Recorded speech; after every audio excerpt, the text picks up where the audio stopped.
Принц, в смислі, зі слона впав. Ага. Шум? Що, бо серйозно? Все хорошо. Клас. А то чувак є такий, там щось робить, щось грає. Тарас – це музикант, який ще в 14 років собі вбив, що він хоче займатися музикою, і до сих пір не вибив це. Музикант, який грає в гурті, пише музику і кайфує від життя.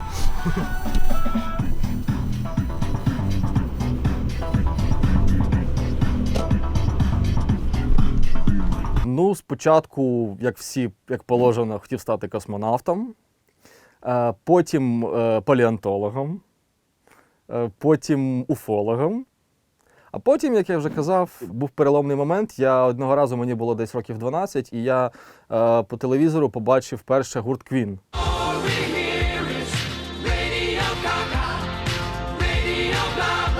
І це мене якось так сильно вразило, що після того я зрозумів, що от якось музика буде до мого життя причетна. А ще через пару років, коли мене так за вухо відвели до музичної школи, там я щось трохи пограв, повчився, а потім зрозумів, що хочу займатися музикою. І все.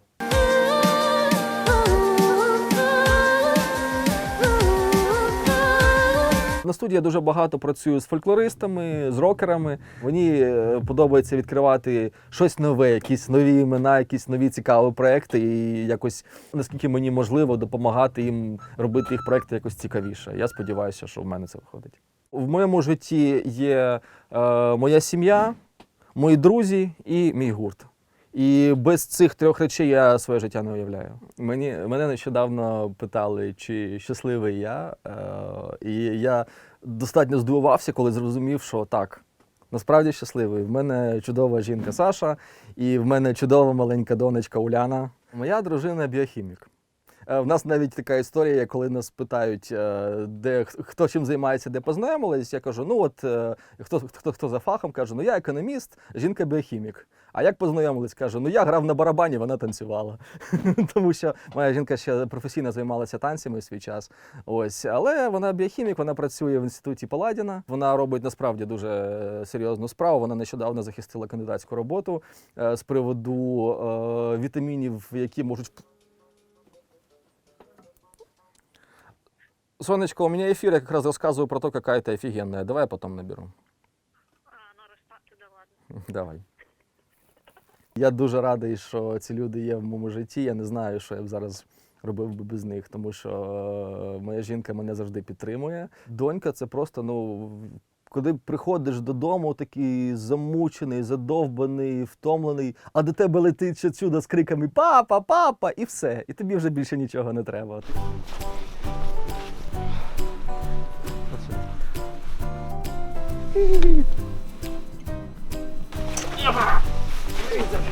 Нет, все хорошо.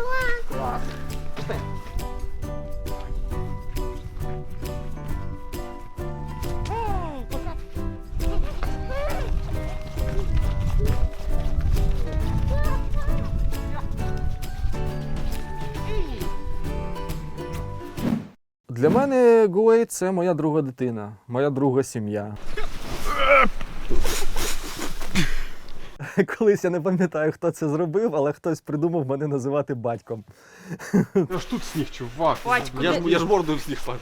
А, Куди все, точно. де ви валялися, батьку? І так, в нас у гурту є меседж, що ми хочемо поїхати і показати на Євробаченні українську мову, українську культуру, українську музику, презентувати пісню суто українською мовою. От чому, мені здається, і в Європі так всіх зачепило, і Соловей, і Шум, тому що вони не чули вже такого. Стяночка, паняночка, заглянь у віконце, заспівала співаночко, засвітило сонце.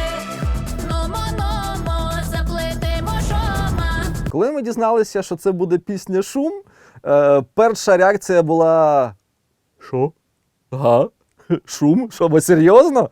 А потім так подумали, ну це насправді круто. В ній присутня частка концепції нашої, яка є в нас в інших піснях, і на якій ми хочемо побудувати наш наступний лонгплей. Насправді, ми коли тільки писали цю пісню, ми взагалі не думали там про Євробачення. Тобто ми розуміли, ми думали так, що так, стоп, ця пісня буде точно на Євробачення, такого поняття, як формат Євробачення, не існує в принципі. Як ми себе позиціонуємо? Ми Ви просто класні чуваки, які приїхали на Євробачення показати українську народну пісню і українську музику.